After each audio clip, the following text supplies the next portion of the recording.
योग वशिष्ठ महारामायण सुनते रहने के लिए हमारे चैनल को सब्सक्राइब करें और बेल आइकन जरूर दबाएं।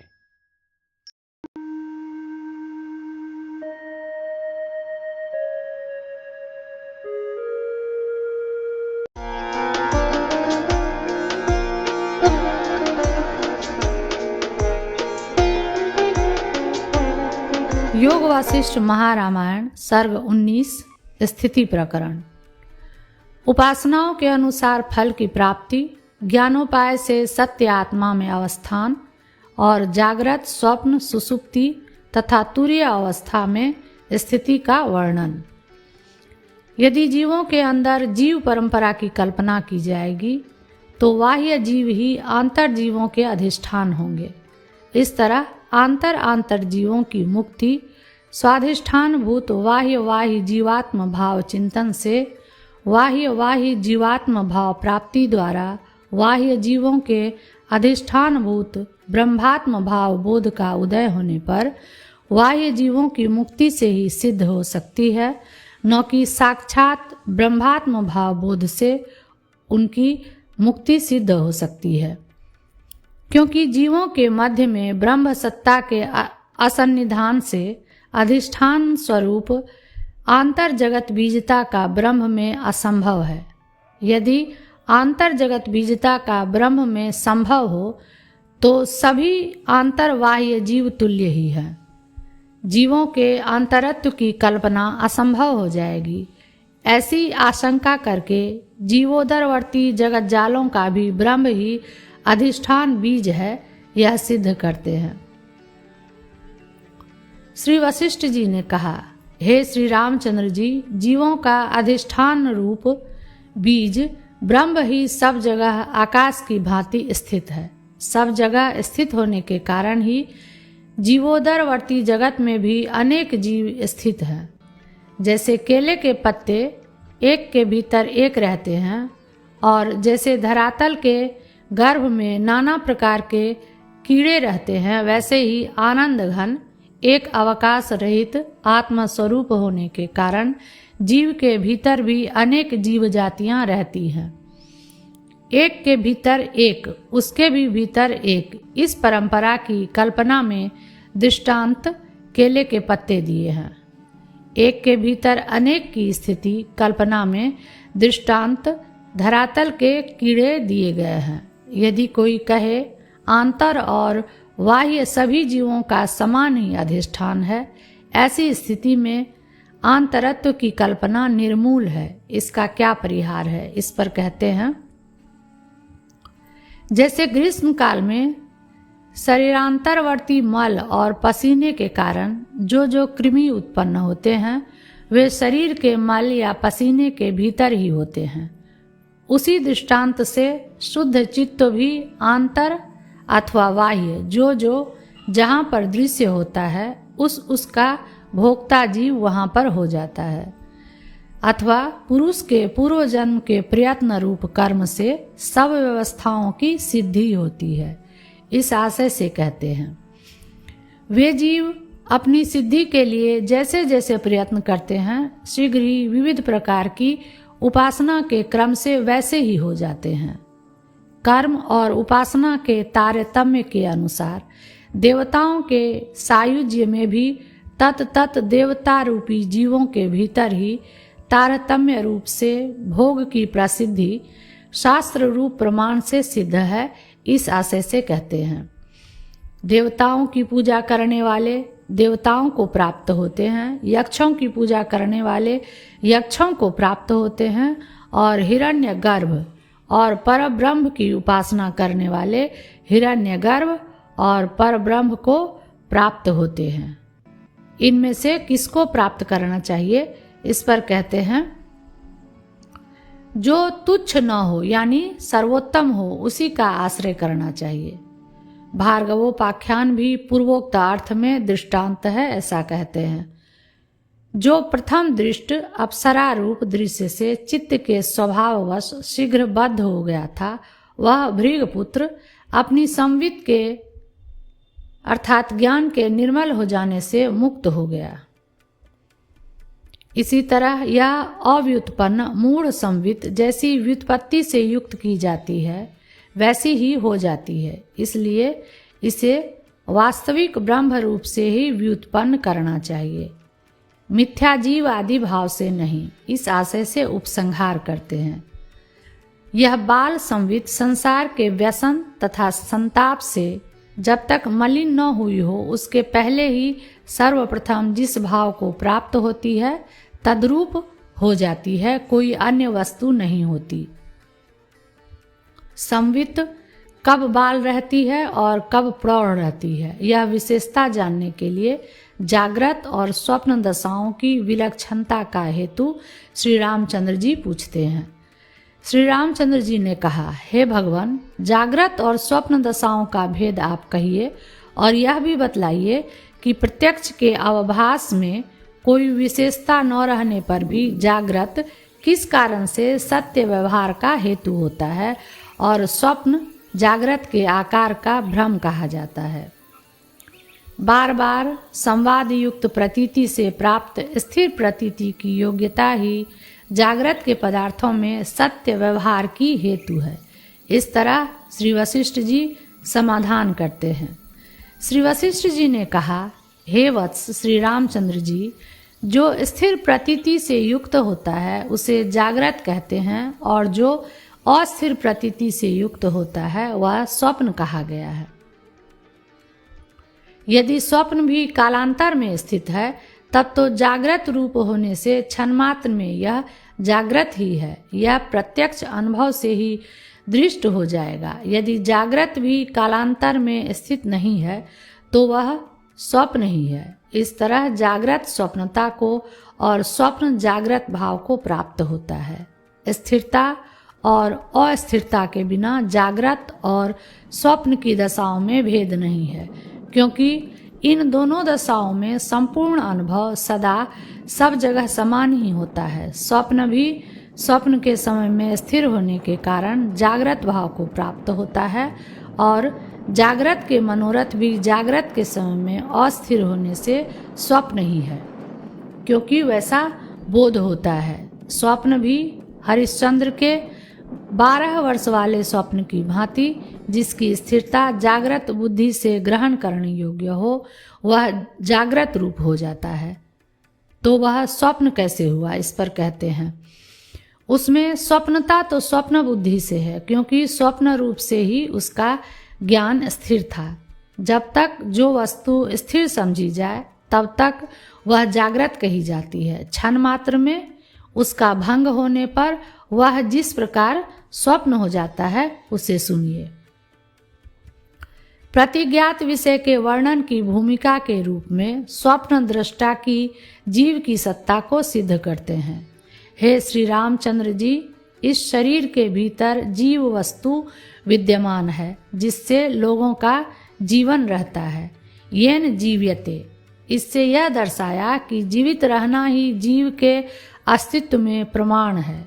तेज यानी शरीर की गर्माहट, वीर्य यानी शरीर के व्यापार का कारण बल, जीव धातु यानी जीवन में हेतु निर्विशेष, प्रेम और आदि पद से अहम इत्यादि अभिमान का निमित्त ज्ञान आदि जिसके नाम है, यानी तेज, बल, प्रेम और ज्ञान, ये सब जीव की सत्ता से ही हैं। इसलिए जीव के सद्भाव में ये सब प्रमाण हैं। यदि कोई कहे देह में जीव रहे पर उसकी रूप आदि की दशा के लिए प्रवृत्ति में क्या हेतु है, इस पर कहते हैं, जिस समय यह शरीर मन, वचन और कर्म से व्यवहार करने वाला होता है उस समय प्राणवायु से प्रेरित जीव चेतन तालाब से नाली आदि के द्वारा जल के सदृश हृदय से निकलकर बाहर संचार करता है, फैलता है। जीव चेतन के भीतर सब नाड़ियों में संचार करने पर सब संवित अर्थात ज्ञान उदित होती है।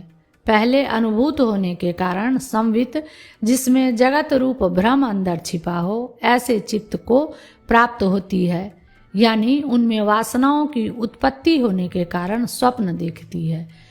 नेत्र आदि छिद्रों में संचार कर रही संवित नाना प्रकार के आकार और विकारों से संपन्न बाह्य रूप को अपने में देखती है, वैसी ही वह स्थिर होने के कारण जागृत कही जाती है। भाव यह है कि यद्यपि अनुभव के समय प्रतीति स्वप्न के सदृश ही होती है, उससे भिन्न नहीं होती, फिर भी प्रतिदिन के प्रत्यभिज्ञान के बाद स्थिरत्व कल्पना जागृत है, यह ज्ञान होता है। जागृत का क्रम इस प्रकार आपसे मैंने कहा। अब आप सुषुप्ति आदि के क्रम को सुनिए। वाचिक और कायिक विक्षेप की निवृत्ति होने पर स्वप्न का उदय होता है। मानसिक विक्षेप की भी यदि निवृत्ति हो जाए तो सुषुप्ति होती है। इस आशय से कहते हैं, जिस समय शरीर, मन, वचन और कर्म से क्षोभ को प्राप्त नहीं होता है, उस समय यह जीव चेतन, शांत स्वरूप और स्वस्थ होकर रहता है। जैसे कि विक्षेप शून्य प्रकाश का एकमात्र निमित्त दीपक निर्वात घर में क्षोभ को प्राप्त नहीं होता है, वैसे ही सुषुप्ति को प्राप्त हुआ पुरुष समता को प्राप्त वायु से हृदयाकाश में तनिक भी क्षोभ को प्राप्त नहीं होता। उससे शरीर के भीतर स्थित नाड़ियों में संवित का संचार नहीं होता, अतः पुरुष विक्षेप को प्राप्त नहीं होता है। इससे स्वप्न के निमित्त का अभाव दर्शाया और वह संवित इंद्रियां आदि छिद्रों में भी नहीं आती, अतएव इंद्रियों द्वारा बाहर भी नहीं आती। इससे जागृत के निमित्त का अभाव दिखलाया। यदि कोई शंका करे कि सता सौम्य तदा संपन्नो भवति स्वम पीतो भवति, हे सौम्य, सुषुप्ति के समय जीव सत शब्दवाच्य ब्रह्म से एकीभूत हो जाता है, अपने पारमार्थिक रूप को प्राप्त होता है। इस श्रुति से सुषुप्ति में जीव का ब्रह्म में लय सुना जाता है।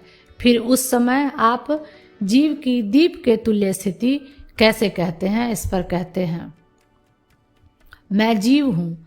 इस संस्कार से युक्त ही वह तिल में तैल संवित के तुल्य, ब्रह्म में शीत संवित के तुल्य और घृत में स्नेह संवित के तुल्य ब्रह्म भाव को प्राप्त होकर स्फुरित होता है।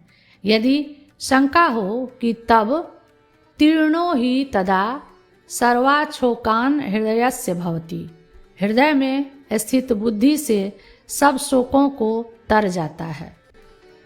सलिल एको दृष्टा अद्वैतो भवति, उस समय सजातीय भेद शून्य और विजातीय भेद शून्य एकमात्र दृष्टा होता है। इत्यादि श्रुतियों द्वारा कहे गए आत्यंतिक ब्रह्मैक्य की क्या गति होगी? इस पर कहते हैं, जीव के आकार की जो कोई चिति है वह चेतन की कला उपाधि का विनाश होने से स्वच्छतावश ब्रह्मात्मा में पृथक चेतन शून्य, प्राणवायु से किए गए विक्षेप से शून्य सुषुप्ति दशा को प्राप्त होती है। इस अंश को लेकर वे श्रुतियाँ प्रवृत्त हुई हैं। भेद वासना के विलय के अभिप्राय से प्रवृत्त नहीं हुई है। यह भाव है। प्रसंगतः जीव की तुर्यावस्था दिखलाते हैं। चित्त के उपरत होने पर सकल व्यवहारों के उपराम से युक्त चित्त में शास्त्र से अविषमता का ज्ञान कर विचार और एकाग्रता से साक्षात्कार को प्राप्त हुआ योगी प्रसिद्ध जागृत, स्वप्न और सुषुप्तियों में अथवा पूर्वोक्त भूमिका हो तो उसमें व्यवहार करता हुआ और समाधि में स्थित रहता हुआ भी ज्ञान की दृढ़ता से तुरीय आत्म स्वभाव से च्युत न होकर सदा ही तुरीयावस्थावान कहा जाता है। प्रस्तुत सुषुप्ति का ही अनुवाद करके उससे पहले पूर्वोक्त स्वप्नावस्था का विस्तार करने के लिए चित्त की उत्पत्ति कहते हैं। सौम्यता को प्राप्त हुए प्राणों से युक्त वह जीव चेतन जब भोग कराने वाले अदृष्ट के परिपाक से विषमता को प्राप्त किए गए प्राणों द्वारा ही संचालित होता है, तब वह जीव चेतन तत्त भोगों के अनुकूल पूर्व जन्म के संस्कारों के उद्बुद्ध होने के कारण चित्त रूप से उदित होता है। उससे स्वप्न दर्शन को कहते हैं। उस समय जैसे योगी बीज में स्थित वृक्ष को अपनी यौगिक शक्ति से आगे होने वाले विस्तार से युक्त देखता है, वैसे ही भाव और अभाव रूप क्रमिक भ्रमों से अपने हृदय में स्थित जगत जाल को अपने भीतर ही तुरंत देखता है। सुप्त जीव चेतन जब प्राण वायु से थोड़ा बहुत क्षुब्ध होता है तब मैं हूँ ऐसा अपने को अहंकार युक्त देखता है, किंतु जब अत्यंत क्षोभ को प्राप्त होता है तब आकाश में अपना गमन देखता है। जैसे फूल अपनी सुगंधि का अपने अंदर ही अनुभव करता है, वैसे ही जब जब नाड़ी के अंदर स्थित श्लेष्मा के जल से प्लावित होता है तब अपने अंदर ही जल आदि के भ्रम को देखता है।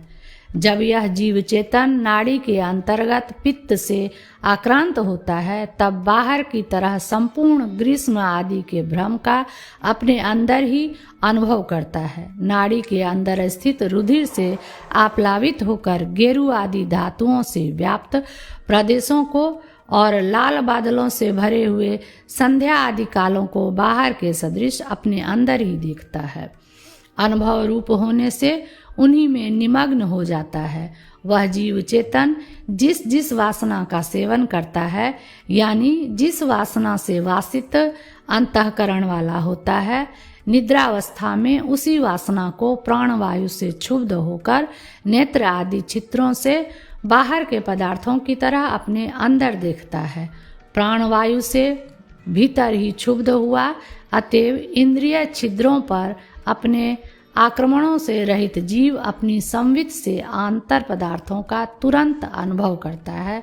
वही स्वप्न कहा जाता है। जब वायु से क्षुब्ध हुआ जीव इंद्रिय छिद्रों का आक्रमण करने वाला होकर बाहर शब्द आदि को देखता है तब वह दर्शन जागृत कहलाता है। जागृत आदि भेदों से विस्तार को प्राप्त हुए जगत में सत्यता बुद्धि ही आसक्ति का कारण होने से अनर्थ है, इसीलिए उसी का त्याग करना चाहिए, ऐसा कहते हैं। हे श्री रामचंद्र जी, इस प्रकार ज्ञान को प्राप्त हुए, अतः प्रथित महाबुद्धि वाले आपको भी इस असत्य जगत में सत्य दृष्टि नहीं करना चाहिए, क्योंकि वह सत्य दृष्टि आध्यात्मिक निमित्तों से मरण के हेतुभूत दोषों की जननी है। 19वां सर्ग समाप्त।